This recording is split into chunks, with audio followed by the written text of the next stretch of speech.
Hello, and welcome to episode 20 of Foreign Correspondence, a podcast about journalists. I'm Jake Spring, a foreign correspondent with more than 8 years' experience in Brazil and China. This week, I spoke to Terrence, a journalist with Bloomberg News in Mongolia. I have to admit that this one came down to the wire. After 19 episodes on schedule, I almost didn't get this one out on time. But Terrence graciously agreed to do this a little over a week ago, and it all came together. We discussed how he made it from Long Island to Ulaanbaatar, Mongolia. He has been in Mongolia for a whole decade, and it's very clear that he knows the country inside and out.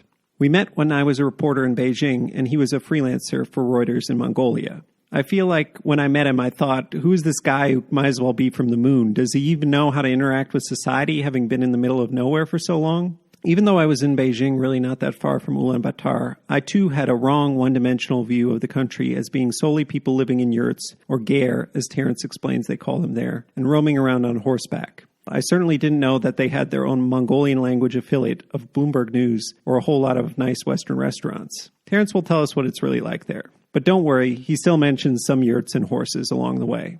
We also talk a fair bit about the coronavirus, but just keep in mind that this was recorded a little over a week ago, so we didn't necessarily have the absolute latest information on hand. This episode was also a bit difficult to get edited in time because the last week was very busy at work. I managed to land an exclusive that was able to uncover a huge problem in regulating logging in Brazil's Amazon rainforest, but also the behind-the-scenes moves by the government to try to sweep the problem under the rug. The Intercept's Portuguese language edition a week earlier had written about 5 shipments of wood from the Amazon rainforest that had been exported from the country without environmental authorization, been held up at customs in the U.S. and Europe, and then one of the state heads of the environmental agency retroactively gave approval to them, something the Intercept argued is not allowed under the law. I read it with curiosity, but honestly I thought, just 5 shipments, one state in Brazil and not nationwide? It wasn't exactly a story I was going to chase after. As far as I knew, this was a one-off case of just a small handful of shipments. The way things are going in Brazil, I'm more interested in systemic changes that have a big impact. So I talked about it with coworkers and might have mentioned it to a source or two. Then a source shows me an internal government document from the environmental agency saying, get a load of this. After the whole incident with those 5 shipments, the national head of the environmental agency, not the state head, decided to completely eliminate these authorizations for all shipments altogether nationally. Instead of enforcing this rule, the government had just gotten rid of the rule. This all matters because without the authorizations, the wood is more likely to be linked to illegal deforestation, which has been surging in the Amazon since the start of 2019 when the new right-wing government took office. The source said some agency employees had taken it on themselves to investigate the scale of the problem, and there were many, many more cases involved. I saw the document. I had one source. Everything was solid, but I wanted to corroborate it with a second source. Talking to these sources over a couple of days, they revealed to me that thousands of shipments of wood had left from one single port in the Amazon rainforest to go to places like the United States, France, and Germany without the environmental agency's authorization during the past year. This was what I needed to show the real impact of this regulation change. The amount of wood sent without authorization was at least 27,000 cubic meters of wood, and possibly a lot more, enough to build hundreds or thousands of houses. I cranked out the story, sought fair comment from all involved, and we pushed it out at dawn on last Wednesday. Then, one day after my story was published, the environmental agency published new restrictions on employees talking to journalists going forward. I can't say for sure it was a reaction to my story, but I'll let you draw your own conclusions. If you'd like to check out that story, I've put a link to it in the podcast description for this episode. Okay, now on to the interview. Again, here's Terrence, a journalist with Bloomberg in Ulaanbaatar, Mongolia. First of all, thanks so much for coming on the podcast. Thanks for doing this. Thanks for having me. To kick things off, if you could tell me a little bit about your surroundings, what time it is, where you are geographically and physically, and a little bit about what kind of work week you've had. Yeah, so I'm calling in from Ulaanbaatar, Mongolia. That is the capital city of the country just north of China. It's bordering, famous for the Great Wall of China that was built to keep out the Mongol invaders. And right now it is Mongolia's Lunar New Year. We call it, or Mongolians call it Sagansar, which I believe translates to white moon, but it could also translate to white month. But I think white moon is the correct translation. And that's a 3-day festival. It's actually kicked off with a holiday eve they call Bitun, which was celebrated or observed on Sunday, and then was followed off 3 days of feasting and greeting, relatives, acquaintances, friends of the family who come in. They do some ceremony. They come and eat lots of dumplings, lots of vodka as well. And it's supposed to be, I like to liken it to kind of a Mongolian Thanksgiving, but over 3 days. And it must be that it's one lunar month after Chinese Lunar New Year, or what's the timing? Yeah, a lot of people like to joke that Mongolia just can't follow the same holidays as China. There's a bit of a rivalry historically and as well as culturally. I think, I couldn't say this for 100%. I think it follows in line with the Tibetan lunar calendar. And what that means is it doesn't always fall on Chinese New Year, but sometimes it actually does. I think maybe the year before last, it might have been the same 3 days. I'm not 100% if it was the last year or the year before, though. So, yeah, just to explain my job a little bit, I am a reporter for Bloomberg News, kind of a jack of all trades. If it happens in Mongolia, I report it. And then I'm also working with the Bloomberg TV Mongolia studio, kind of giving intra-organization support, getting some feedback to the producers, getting some content to the producers, working with the talent on both sides from, our proper Hong Kong, London studios, New York studios, as well as here in Ulaanbaatar. And when you say Bloomberg TV Mongolia, if you could just explain a little bit about what the difference is between how that relates to Bloomberg TV, the international version. Sure. So if you were to fly into Ulaanbaatar and check into your hotel, you could turn on the TV and you'll see two different channels, one with Bloomberg TV Mongolia and Bloomberg TV, the international broadcast. It would be coming from Hong Kong or New York or London, any of those places. We work in coordination. The local broadcaster is a partner, and I'm here as a representative. But at Bloomberg TV Mongolia, we have 100% local Mongolian staff, and they're delivering that free press Western content. Not to say that the other channels that we compete with aren't free press, they are, but we're delivering news with the data that comes from the Bloomberg terminal and with the rigorous standards that Bloomberg News has. And is it in Mongolian language or is it in English? It's presented in Mongolian language. A lot of content from Bloomberg TV is ported, translated, and localized for a Mongolian audience as well. But we also have our own locally produced programs as well. We have a show that's kind of like the Jerry Seinfeld web series, Comedians and Coffee, where... Oh, yeah, comedians and cars getting coffee, yeah. Yeah, one of our anchors, he gets together with a local celebrity or artist and drives around drinking coffee in very similar format. You just use that setting as a way to engage your interview subject. So you've been off work all week. What have you been up to? So at the moment, the Bloomberg TV Mongolia studios is shuttered. There was the holiday, of course, but also it was extended because of the coronavirus anxieties that are hanging over the city right now. There hasn't been any cases of coronavirus in Mongolia, but the WHO has considered Mongolia at great risk of importation of that virus, as well as, it's an election year. So authorities are super sensitive to react responsibly and be proactive against this virus, because if there were any lives lost, they would be on the chopping block come election time. Sure.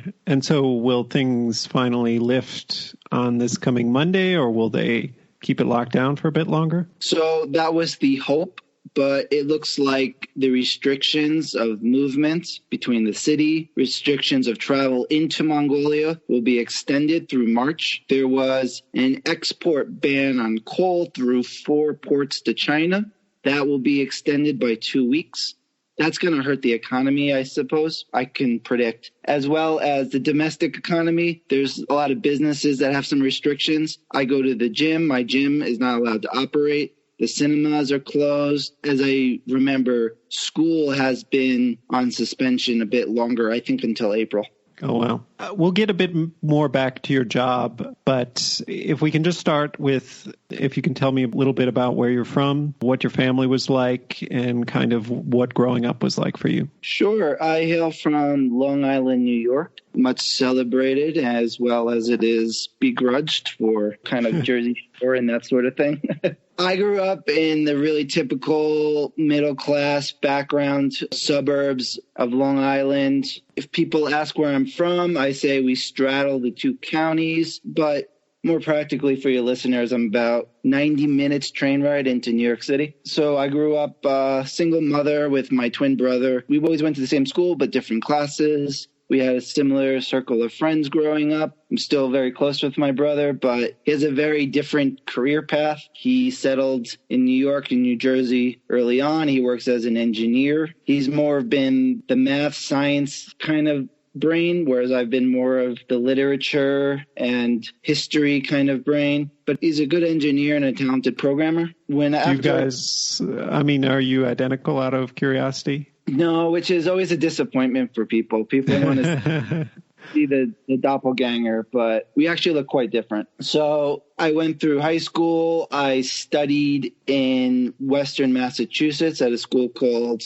Western New England College. Now it's Western New England University in Springfield, Massachusetts, where they have the Basketball Hall of Fame. So I did a study abroad in Australia, but really what happened was the year I was graduating, I signed up for the Peace Corps. And that is really what put me on my career path, because I was interested in journalism, but no way would I be reporting from Mongolia had I not joined the Peace Corps. I served with the Peace Corps for 2 years, reasonably happy with it. It's a kind of a funny story. But when I went in for my interview for the Peace Corps, I actually had my mindset on being maybe in North Africa or Latin America. Wasn't on the table because I don't have any Spanish language experience. But sure, I thought perhaps Western or North Africa or something like that. But I was pretty flexible. I told the interviewer that I'd go anywhere. But I told them, I've been doing a lot of research where people go, and I think I'd prefer to go someplace warm. And I've been reading a lot of volunteer testimonies about this country, Mongolia. You shouldn't send me there. A month or two later, I got in the mail, you're going to Mongolia. I kind of shrugged my shoulders and I said, well, let's make the best of this. Wow. I mean, what were your thoughts going into it? What was your impression of Mongolia? Did you have any impression of Mongolia? I knew about Genghis Khan, who, now as someone living in Mongolia for 10 years, that's how long I've been here, I'm kind of obligated to say, actually, the Mongols call him Chinggis Khan. I knew the South Park episode. I don't know. It's probably mildly offensive. I haven't seen it in some years, but there's some Mongol invaders in Colorado for some reason. Now I know there's some content for that because Ulaanbaatar, the capital city I live in today, calls Denver, Colorado its sister city. So there actually is a Mongolia-Colorado relationship there. I didn't know it ton though, and I was quite okay with that because I was pretty thirsty to really just learn about wherever I would end up. So I wasn't too concerned about how much knowledge I had about the country I was going to. Of course, my friends and relatives knew very little. At the time, I was working at a newspaper part-time in the afternoons and a retail in the morning. And I told the retail where I was going and why. I remember someone asked if I was from there, which I thought was very strange. My grandmother thought I was in Africa until the day she passed, rest in peace. Yeah, there was always kind of Terry's in Mongolia. What's that about? Where's that? Is it still Terry's in Mongolia, or has that changed? Actually, I just went back to Los Angeles, California for a wedding, and people really felt obligated to introduce me as the cousin from Mongolia or Terry from Mongolia, which, for me is a little bit, I don't know. I like to think I'm more than that, but that is kind of my career, and I have adulted in Mongolia, I would tell people.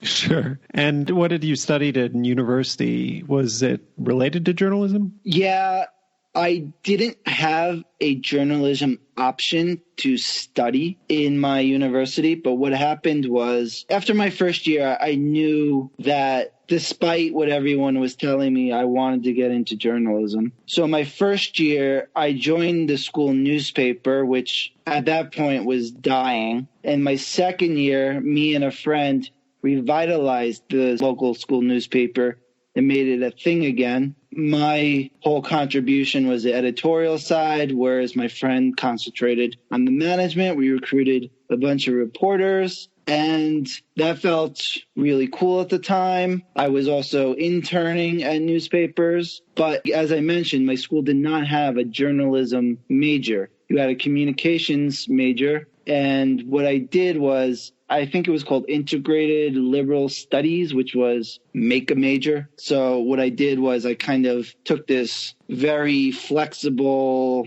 ambiguous ILS major and popped in a bunch of specifically journalism 101, 102, 103 courses, my internships, and a lot of political science and economics courses to make my, artisanal journalism major. And my study abroad was big on that too, because I went to the University of Queensland, which offered more journalism studies and courses than my home school did. But what happened was, as a kid, I was keen on journalism and writing. I was a big fan of Tintin and Clark Kent's side of Superman and those kind of characters. I liked journaling as a kid. I had a lot of notebooks. I wasn't very persistent. I would start a journal and never finish it, but I had the seed in there. So as a student in university, I was more concrete. This is what I want to do, and I'm going to figure out a way to do it. And then after graduating, I had that kind of gap year between the Peace Corps and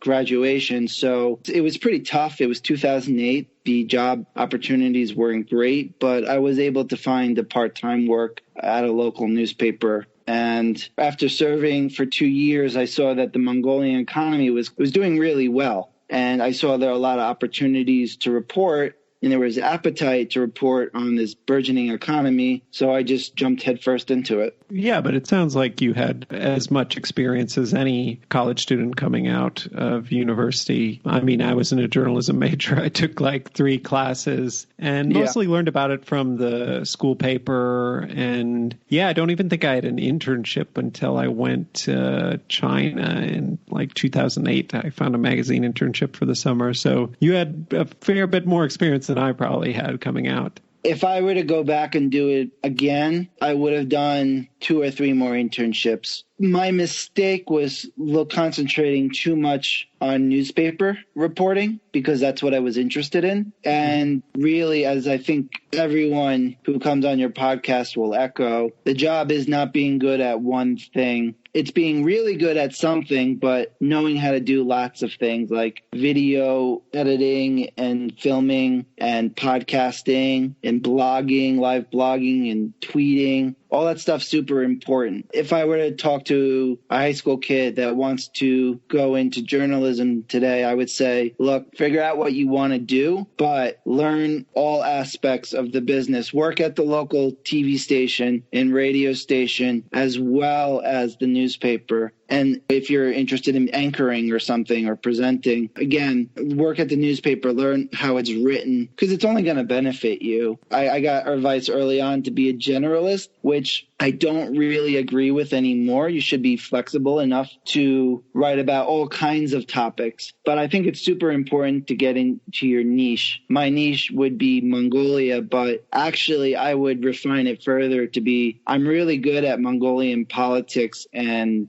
the mining industry in this country. Yeah, I mean, especially at first, it's good to be a generalist because you have to latch on to whatever opportunities come along. And also you want to pick up whatever skills you can. So when an opportunity comes along, you can make the most of it. But I'm definitely finding that as time goes on, you need to specialize more and more. Once you're kind of mid to late career, especially, it becomes more important to become known for doing a certain thing well, I find at least. Yeah, I guess that is the better way. Start very general, but keep honing into what you can be good at and, be really thirsty to learn about that industry or that country. And so let's get into Peace Corps a little bit. I remember when I met you, I said, oh, do you know this other guy? His name, I believe, is Ben Cannon. And you were like, oh, yeah, I definitely know him. I know he didn't make it all the way through. And I feel like a lot of people do wash out of Mongolia. So I'd just be curious to hear about what it was like and whether it was really tough and all that. Well, real quick, it's a bit topical. Because of the restrictions on movement, the Peace Corps is sending its volunteers home right now in Mongolia. So, yeah, Peace Corps. The thing about Peace Corps is it's never any one thing. It's kind of what you make of it. And I jumped into Peace Corps a similar way as I jumped into journalism, where I kind of dived in head first and swam in the direction of the stream, seeing what was needed and what worked rather than trying to swim against the stream, doing whatever I wanted to do. Does that make sense? Yeah, that does. You went with the flow.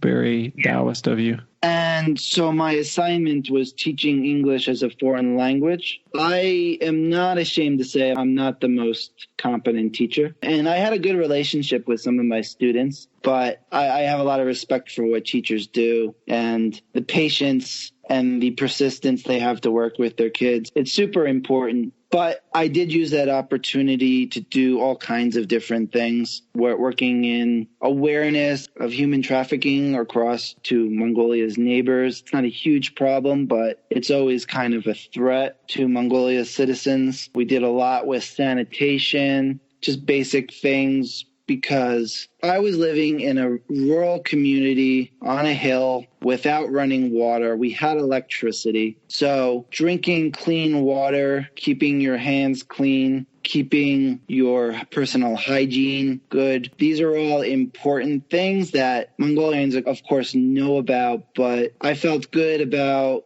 just doing projects like getting our English club together and making a water purifier with stones and sand in a kind of container. Not super practical and a long-term thing, but it got kids thinking about drinking clean water and stuff. Mongolians don't have a huge problem with that because they don't really drink cold water like we do in the West. Everything is boiled tea. That's how a culture adapts to such an issue. But stuff like that was fun. And I think I built 2 latrines over the course of my 2 years for myself, one with the kids at the school. And then at the end of the day, you have to understand, though, your job is temporary. So my whole thing was, let's build a relationship with teachers, try not to tick off the administration too much, and inspire a couple kids. And hopefully maybe they can go a little bit further than they might have been able to do without that foreign American teacher in their classroom. To get some sense, were you really in the middle of nowhere? How far was it from Ulaanbaatar? And how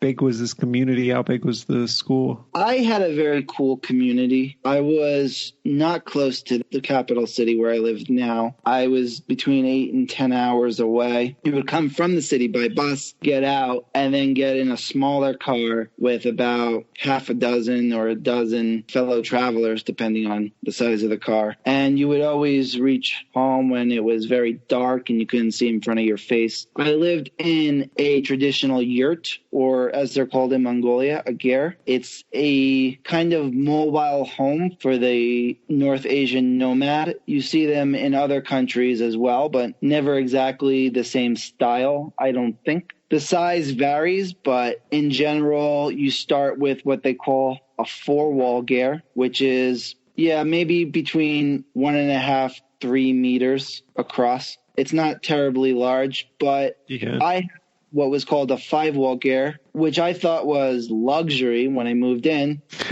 Too bad that I learned once wintertime came that it's much harder to keep a larger space warm. I was really impressed with my digs when I first arrived. And then by wintertime, January, when it's minus 25 degrees out in the morning, I was quite over that.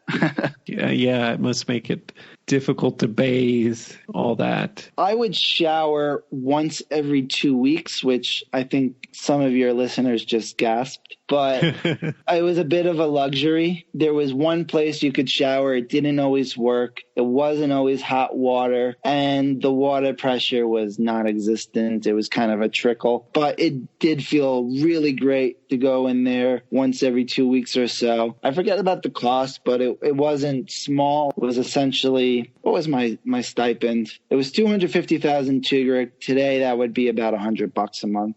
Was your stipend, or was how much the shower cost? That was the stipend. And the shower cost was maybe 20,000 tigre. So $8 out of 100. So it wasn't small. It didn't feel small, especially when you have to buy groceries and things. The accommodations were already taken care of. That was separate. I didn't have to pay rent. But I was micromanaging my budget every month because, I grew up in middle class, so finances were always kind of a thing. And now I was in charge of my own finances, living in the middle of nowhere. So I always wanted to have that buffer in case there was emergency. So, you wanted to have some extra money. And I always kept a couple $100 US in cash, just in case, you had to get out of town really quick. Never happened, of course, but it's always a possibility. What was the community like? And was it big? Was it small? Was it a proper town, city? I would say it was probably more than 1,000 people in that town, which is big. So Mongolia has different divisions of communities, and China does. Mongolia has SOMs and IMAGs. So an IMAG is kind of a territory or state, or a province rather. A SOM is more of a county, and you might have a town inside of that county, but you still call it a SOM. I lived in the smaller unit, a SOM. Again, there was about 1,000 people, but the population was actually inflated because some kilometers away, there was some informal gold mining. That was a whole separate community. Very cowboy kind of feel. It felt like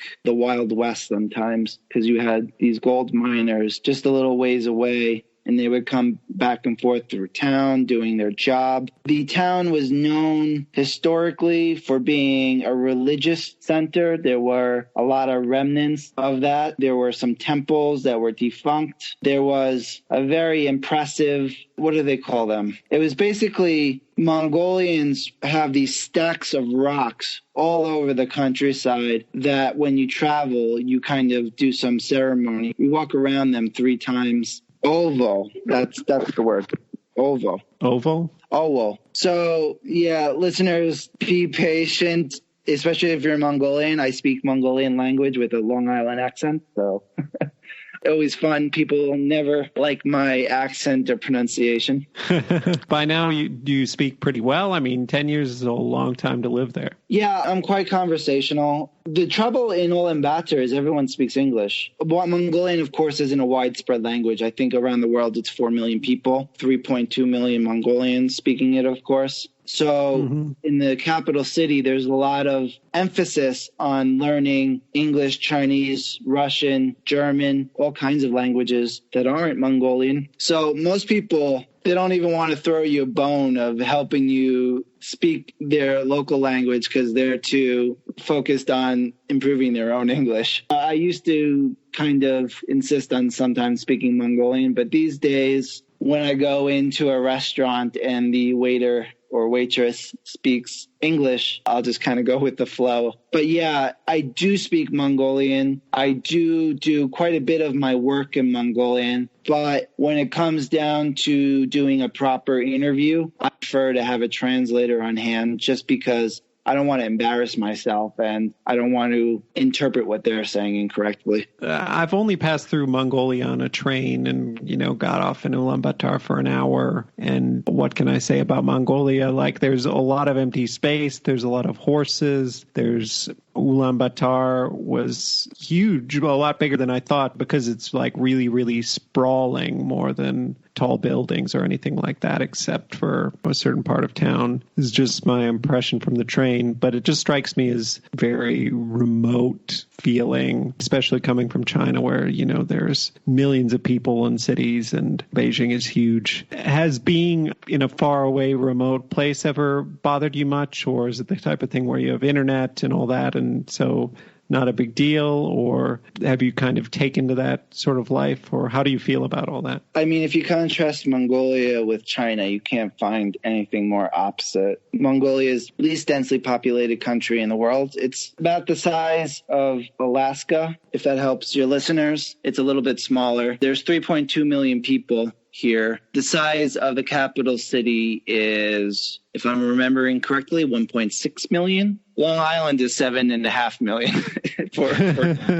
And I think that's the size of a small city in China, correct? Yeah, I'm sure there are plenty of cities that size, 7.5 million, sure. So even the capital city here is quite modest to anything we would recognize in the United States or China. But it's not uncomfortable. Ulaanbaatar is, in a lot of ways, a large town than a city. It resembles its post-Soviet roots, but it's changing very rapidly. A lot of towers are coming up. A lot of construction projects are coming up. A lot of luxury housing, unfortunately. Well, fortunate for the people who can afford that, but not everyone can, of course. And there's a lot of informal housing here, people living in those traditional ger homes still. And that is a bit of a tension in the city because especially people of the previous generations, they really still, many of those people prefer the freedom of their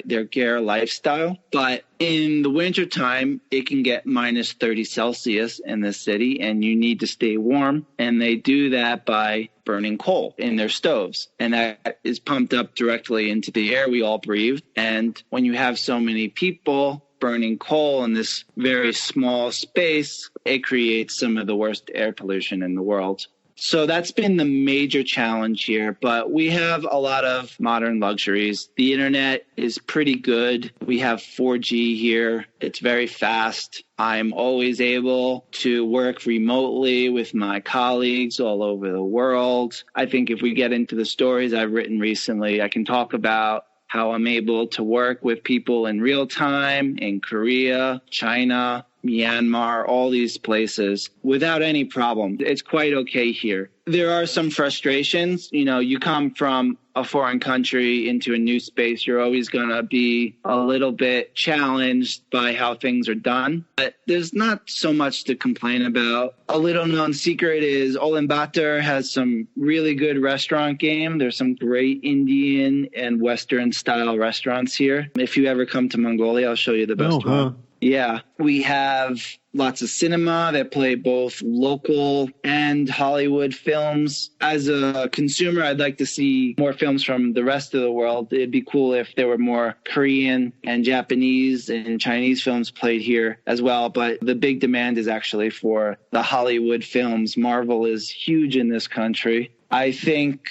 the thing I probably most take for granted, but I'm also super appreciative of, is Mongolia is a very special country where they call it the oasis of democracy. John Kerry said that when he visited some years ago. It is a very free country. You don't have the issues of harassment and privacy that journalists face in China and some other places in Southeast Asia. I've never felt harassed. I've never felt uncomfortable. I've, of course, had people get in touch with me and not love the reporting I've done, but I've never felt like that person was taking revenge out on me politically or anything of that nature. I've always felt very secure and confident working as a free press journalist in Mongolia. Yeah, it's surprising. You think about it's sandwiched between Russia and China, and I guess a tiny bit touches Kazakhstan maybe. Exactly. But all those countries are not really democratic countries. Yeah. So.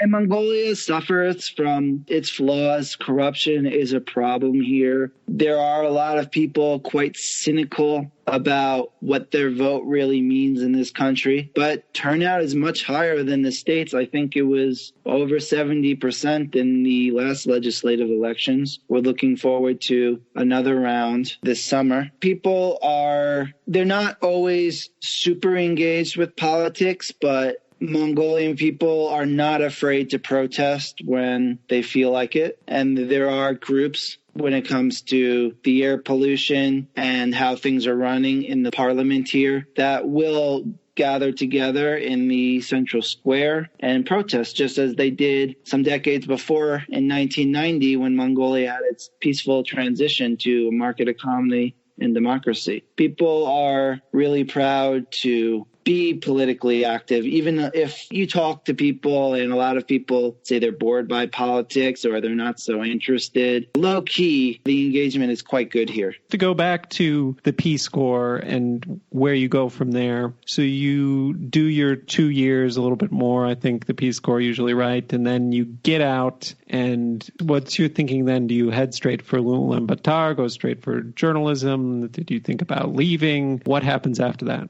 So I finished in July of 2011. Some months before that, I got in touch with my Peace Corps headquarters in Ulaanbaatar and said, my whole goal with Peace Corps was to see how I could live abroad because I wasn't interested in foreign correspondence. And even though I never imagined I would stay in Mongolia past my service, I was seeing it as a really viable opportunity. So I saw what was available, thinking, well, maybe I could teach journalism or English in the capital city. And I look back on it now, I kind of cringe. I was really not qualified to teach journalism to anyone. But I think it would have been appreciated anyway, just because I was coming from a Western perspective. And I got in touch with the headquarters and they said, this business organization, the Business Council of Mongolia, they need someone like you to put together a weekly newsletter of all the current events. And I said, well, let me apply. I got on really well with the director of the time. He was an American from Long Island. So it's funny where you run into Long Islanders in the world. So yeah, I took that job and I was really quite happy with myself. I was living abroad. I was working in the news media field. Low key, I was pretty happy not to be teaching English any longer. And it was some months later that a former president of Mongolia was arrested on corruption charges. I had been talking with some local and visiting journalists in Mongolia in the capital city. I had the contact of a Reuters editor, David Stanway. I think you know him pretty well. Yeah, David's a great guy. Yeah, David is an amazing guy. When you get into journalism and you're young and green, David is the kind of editor you want to meet because he was super interested in what I was doing and he was super generous with his time and patient with someone that was kind of learning on the job. And yeah, I shot him off an email and that's when my real journalism career started in Mongolia. I mean, I looked at your LinkedIn, just glanced at it quickly before this call, and I see like Reuters for 7 years. Like I hadn't realized you had been doing work for Reuters for that long. Were you always a stringer? How did it work exactly? Yeah, I think it was about 6 years. When I first joined, Mongolia's economy was really steaming ahead. In 2011, it had 17.3% growth. I think that was readjusted. And it was just a huge story. Like this backwater was growing into this big mining engine and it was right on the border of China. It was a perfect match. And the capital city was growing into this big metropolis. Lots of people were coming to work here, lots of Europeans and North Americans and some Latin Americans. So it was a really exciting time. What happened was in 2012, shortly after I started reporting for Reuters, some not very well received legislation passed. A Chinese state-owned tried to buy a Mongolian coal mine. There was some really negative backlash, and it was just before an election. So policymakers, I think, were feeling a lot of pressure to get something done before the election, just a couple months away. So they passed what they called SEPL, the Strategic Entity Foreign Invested something or another. But the point was that Mongolia wanted to keep China as a big trade partner, but keep the actual direct ownership at arm's length. They were very uncomfortable, and this is not only the politicians, but the wider society were very uncomfortable with China coming in and buying up all their resources. I think a lot of nations can empathize with that. So that was passed very hastily, and the repercussions were felt pretty quickly. It really made investing in Mongolia pretty tough, and a lot of the interest started to dwindle. Not the next day, but as the years came on. And then there were some disagreements between the government and Rio Tinto, one of the world's largest miners, over Mongolia's quote-unquote cash cow, the Oyu Tolgoi copper mine, which is expected to be the world's third largest copper mine, the largest in North Asia for sure. And then there was a balance of payments crisis. And then now we're on the road to recovery. So these were all different segments of Mongolia's history, but at breakneck speed. It's been interesting to cover this roller coaster over 10 years. But were you working full-time? Were you a freelancer? How did it work? I was a freelancer with Reuters, and I was working part-time with a lot of different organizations, a local publication, that Business Council of Mongolia newsletter, as I mentioned earlier, and I think a lot of different freelance gigs along the way. I worked for probably half a dozen different publications at the time. It was really nice, though, and I think this is a cool way to do freelance. Have a part-time job to have guaranteed income to pay your rent, and then have your freelance work where you can write about the things you're really passionate about. But if that week's story didn't really work out the way you wanted it to, you wouldn't be out of a home the next month, you know? That makes a lot of sense. So this is when we met. We met when I was at Reuters. It must have been around the time I started, 2014, 2015. I remember David coming over to me, and I was on late shift, and he was like, oh, this guy in Mongolia is going to send through some copy, and you just have to file it. And it was like, I had no idea we had somebody in Mongolia. I have no idea what this is about.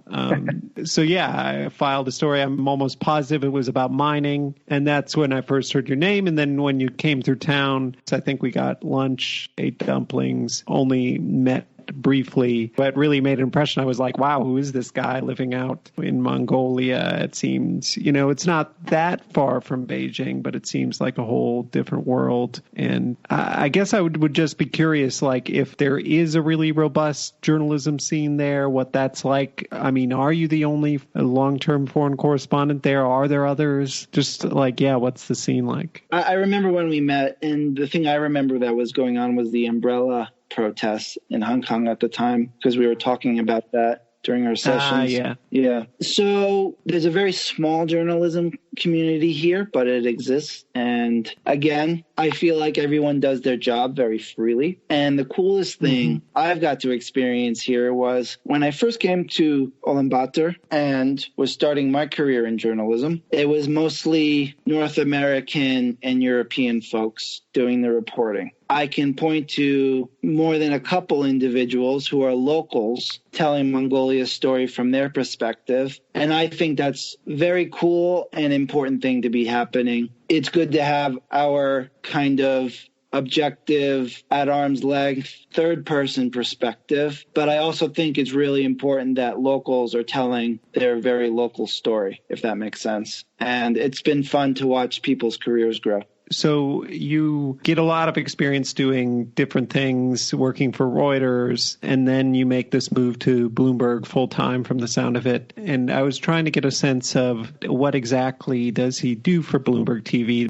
I look you up and I see everything from you calling into Bloomberg TV, the 24-hour station. I saw you doing a TikTok piece. I mean, I see text pieces cited to you. What exactly all does your job entail? It seems to involve a lot of different stuff. So even though I'm full-time now, my actual job description is not super different from when I was a freelancer. In fact, being a freelancer was probably the best experience I had because I suffer from the same challenges where Mongolia, what's that? Why does anyone want to read about that? I know how to engage editors and get them interested in the Mongolia story. And Mongolia, it's a small country with a small GDP and not a lot of big business deals go down. It's a pretty peaceful country, but it's one of the most colorful countries interviews I think you can find. There's so much interesting, like, did that really happen kind of leads that you can do here.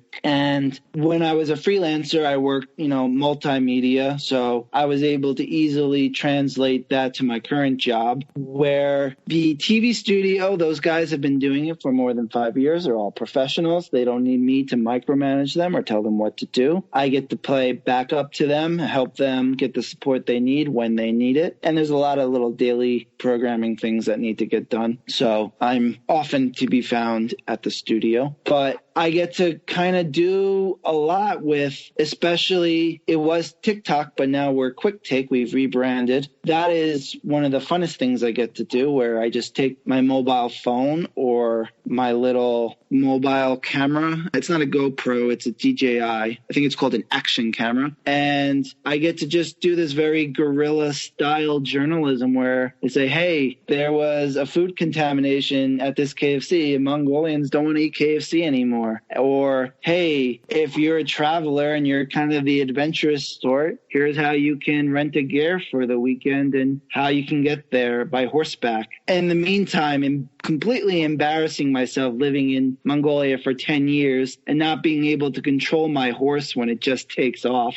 But it's a lot of fun. And I get to work with the different news teams. I do the politics and government beat. I do the macro emerging economy beat. I get to do commodities. It's a lot of fun, actually. I don't think anyone does exactly what I do in the Bloomberg organization or in the world, but I feel super happy to be doing what I'm doing. And yeah, it's fun being able to cover so many topics for one country. Yeah, that seems like a great gig to be able to do all that. And I did watch the one about staying in the yurts. That's the one I did watch. Yeah. That was pretty funny. I think the editor had too much fun embarrassing me on that, but you gotta have a good humor about these things. I knew it would get the views.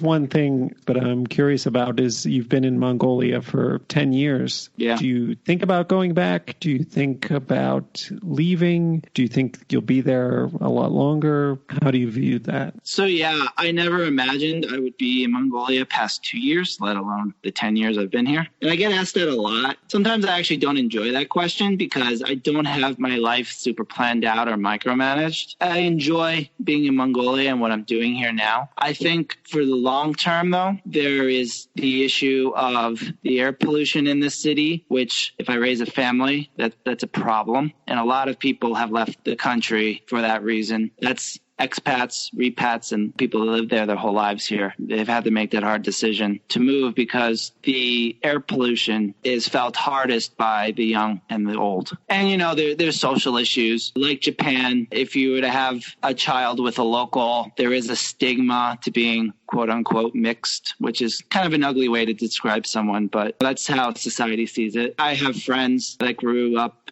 with parents of different countries, and you hear a lot of nasty stuff about bullying and things like that, and people not ever really seeing them as a national. So there's a lot of aspects to wrestle with there. So I think despite what I chose to do with my plan, to raise a family in Mongolia would be hard for those reasons. But I'm quite happy to be here now. And I like to live my career as my life, just from the seat of my pants. So let's see where to go next. And then I guess we can move on to a story that you're proud of. A story that comes to mind that you're proud of, that you can walk us through what the story was, how you got the idea, how you did the reporting, kind of the process start to finish. Yeah, so I think it's easiest to talk about the story I wrote, I think it was last week, which I'm proud of, where there's so much news coming out about coronavirus, specifically out of China, Hong Kong, South Korea, now Italy. And there's another aspect of coronavirus that won't get a huge amount of attention because, quite simply, Mongolia doesn't have any confirmed cases of coronavirus right now. And if we're lucky, we won't have any. That's not the same as Mongolia being virus-free, but it's never been confirmed to have any cases. So what you have is these economies that are much smaller than China's and South Korea's, and they have to protect themselves from the coronavirus because if there was an outbreak, their health sectors could very easily become overwhelmed. So what I did was, well, first I chatted with my editor and said, this is the situation in Mongolia. And my editor said, that's an issue that a lot of countries are going to be facing in the region. So let's make it a regional piece. So I worked with a lot of different colleagues at Bloomberg News in Hong Kong, Japan, Myanmar, Cambodia, and we were able to coordinate and basically just wrap together this ball of string, taking all this string from different countries and show the parallels in the similar challenges these countries are facing with the threat of coronavirus, but lacking in resources, being cash, healthcare workers, healthcare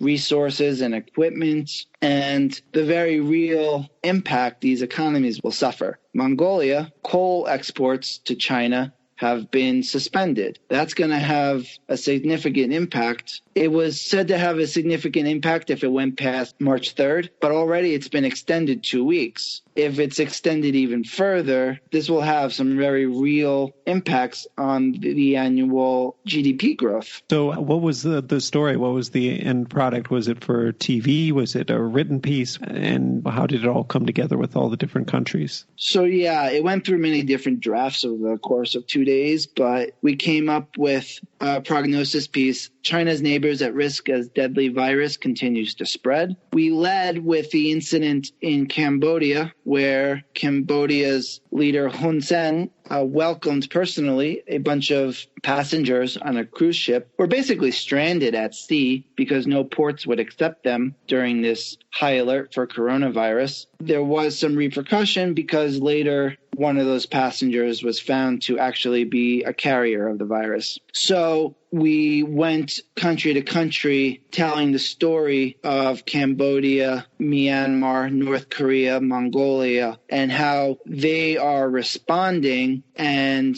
potential repercussions they might face if there was an outbreak and their health sectors, their hospitals and their clinics were overwhelmed. And it was a lot of coordination with my colleagues in Laos, Mongolia, Myanmar, North Korea. But it was a very fun story to write. I felt like in the movies with these political thrillers where you have some dark room and some guy at a television screen clacking away with his keyboard, and he's looking at cameras in Atlantic City, and then he goes to Las Vegas and he says, enhance, enhance, enhance. Felt kind of very cool to be working with all these colleagues and putting together this regional story. It was a written piece or a video piece? It was a written piece, but then I came on to our local morning programs out of Asia to talk about what I had reported on and answer some questions from our anchors. So next up's the lightning round. It's a lot of quicker questions. So do you feel ready? Let's go. Bring it on. Great. First up, what is a must-read publication that you look at almost every day? I read the New York Times, and I'm super invested into supporting local journalism, so I read Newsday, the Long Island paper, and I pay for that subscription. I also like to pay for independent outlets, too. I enjoy The Intercept. Are there any, for example, publications you look at for work because you're looking for news, you're looking for ideas, say a local Mongolian publication you check to keep a tab on what's going on in Mongolia? Yeah, I'll give a shout out to icon.mn. That's icon with a K. They have some pretty good reporting on the local current events. Of course, it's in Mongolian language, but if you have the add-on for a browser tab to translate, you can get an idea of what's being said. And then the next question, what is a publication you read, listen to, or watch just for fun? It can be any medium, TV, written, podcasts. whatever.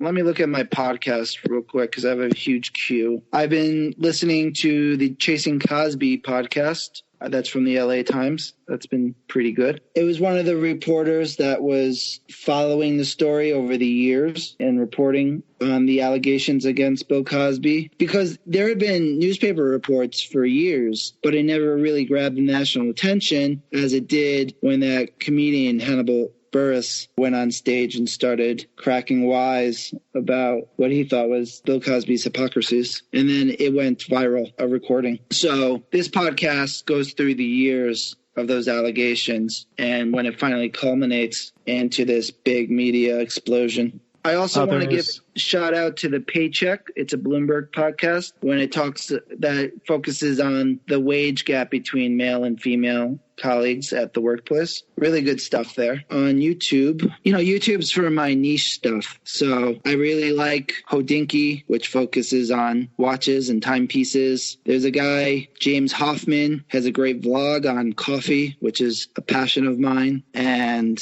I like lots of crafts like leatherwork and stuff. And I have a lot of channels I watch like that. Cool. Yeah, I've not gotten YouTube recommendations before, and those couple sound interesting. And then what's the best journalistic article, piece, again, whatever medium, that you've consumed recently? So not super recent, but I think you can appreciate that the Intercept leaks out of the prosecutors in Brazil that were prosecuting Lula. I mean, that was big stuff, and it was fascinating to read what they had procured. Yeah, and that story's still playing out with the wrangling over whether they're going to charge Glenn Greenwald, what they're going to do with him. Yeah, it's had huge ripple effects here. So the leaks, they were between prosecutors and discussing about the case, and, showed some kind of impropriety potentially on the part of prosecutors and coordination, again, potentially with the judges. I shouldn't state it as 100% a fact. The Intercept was at least able to present that it came that way, yes. And then the next question is there any particular subject matter you read into specifically that isn't related to your job? I'm continually fascinated by the watch market. I enjoy timepieces myself. I have some personally, but, there's all these crazy expensive that go for thousands, hundreds of thousands of dollars. And in the last few years, there's been record-breaking auctions, pieces selling for the most amount of money. Last year, I think it was a Patek Philippe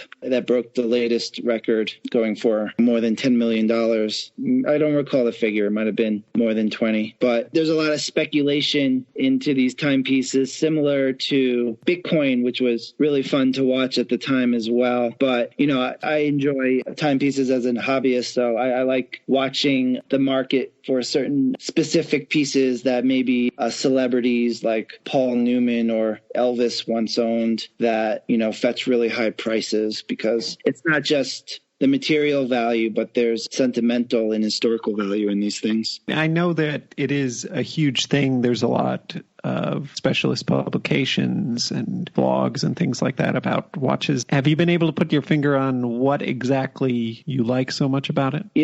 We're in a very digital age, and I've found myself more attracted to the analog. I do have some digital watches, but I really love my mechanical pieces. I'm 33 now, and it's more common for people to be gaming still, but I don't play any video games. But I really enjoy once a month getting some close friends together and we put out a tabletop game. I don't know. Maybe I'm a hipster. I love the analog.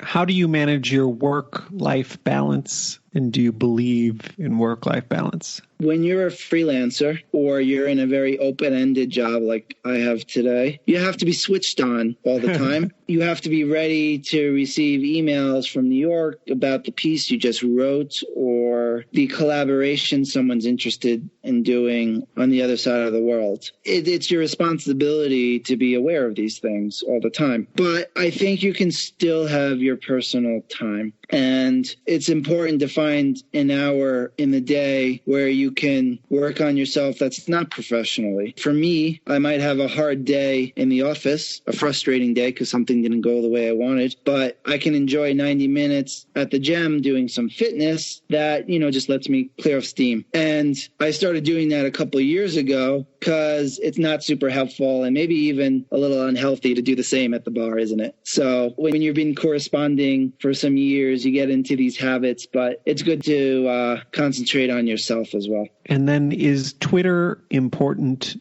to you? Twitter is big. I don't have a huge following. Like everything, the work I do is very niche. So Mongolia watchers follow me and I can let them know about the breaking news. I see that as kind of an extension of my duties as a reporter here. What I'm struggling with is Instagram, which I'm seeing more and more become a tool for journalists, but has been less embraced by the platform as Twitter has. So Twitter is really good at promoting journalists with blue check marks, and it kind of sees itself as a news platform as well as social. But Quick Take is really looking at Instagram closely, and we're doing more there. So I feel obligated to really pay attention to my Instagram, and I'm still kind of trying to figure out the appropriate way to use it. It's a work in progress. And then if you had to trade places with one journalist, living or dead, and you would have their career, who would it be? Yeah, I can't think of any Freaky Friday scenarios. I can't think of any names I want to jump into at the moment. Any dead historic journalists or anything like that? Mark Twain was a journalist, yeah.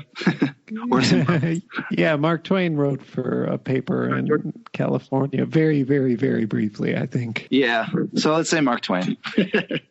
And then what do you think you bring to the table that makes you a good journalist? I like to hear people's stories. And when I go into a situation where I'm interviewing or speaking with a subject, I'm trying to hear where they're coming from as well as what they're saying. Like, I try to put their words in context. So living in Mongolia as a Peace Corps volunteer really helped me with that aspect of the job because I can feel where they're coming from, having shared their lifestyle for 2 years. And I can empathize with some of the anxieties of the market growth and the direction it's going in, and their partnerships with foreign countries and foreign companies. What is one thing you wish you could travel back in time and tell your younger self? Worry less in university about taking the theoretical courses and worry less about the parties and do a ton more internships because I think that would have made things a little bit easier, as I got into the more multimedia aspect things of my job. Next question. What is one thing most people don't know about you? I'm not out to screw them. I'm not trying to get you fired. I'm not trying to get you arrested or embarrass you. I'm actually just trying to tell your side of the story. And that's a big part of the job, just that trust building aspect. Definitely. And then what is your favorite film, book, TV, or other media property about journalists? Spotlight was great because I remember watching that movie and thinking, wow, this is super accurate because of how many drawn out, maybe to some people boring scenes, because journalism is not, it's not Tintin. It's not an adventure. You don't go to the grocery store and walk into a crime scene or some caper. A lot of it is just knocking on doors and making phone calls and cold calling people and introducing yourself to people that don't want to talk to journalists or are very reluctant to tell their story because of embarrassment or what people might think of them when that story is published, or people that want to keep their identity private. I really empathized with what they were doing and the fact that they were reporting on this one big story. And, I enjoy All the President's Men for different reasons, but how understated things were in Spotlight, it really painted the job in an accurate way, I thought. And then that's why I was surprised when it won the Oscar, because I didn't see it as that prestige film. The way there was that other movie about the Washington Post and the Pentagon Papers. Was it called The Post? Yeah, I haven't seen it, but it's called The Post. Yeah, I did not enjoy that movie because it was hyper stylized, and it made everything look so dramatic, as, was where I would say things are mostly humdrum and people are just trying to do a good job. And a lot of the negative things people think about the media it's all very conspiratorial. It's, every journalist is just an individual trying to report a good story. And I thought Spotlight did a good job of that. And then it's the final question. Qualifications aside, if you couldn't be a journalist, what job would you do? I enjoy the blue collar aspects of the job. Like, there's nothing exceptionally glamorous about being a journalist. So I think I would do something similar. I look at my hobbies, and sometimes I watch these short clips of watchmaking and leather work, like booth making and repairs. And maybe I get into a similar line of work where I'm doing a blue collar style job, but in a very precise, specialized way. Sure. So something you're working with your hands, it's more tactile. It's less abstract. More artisanal than artist. Okay, yeah, that's a good way to put it. Okay, cool. Well, thanks again so much for taking all this time to talk to me. It's been a real pleasure talking to you. It's been a pleasure on my side, too.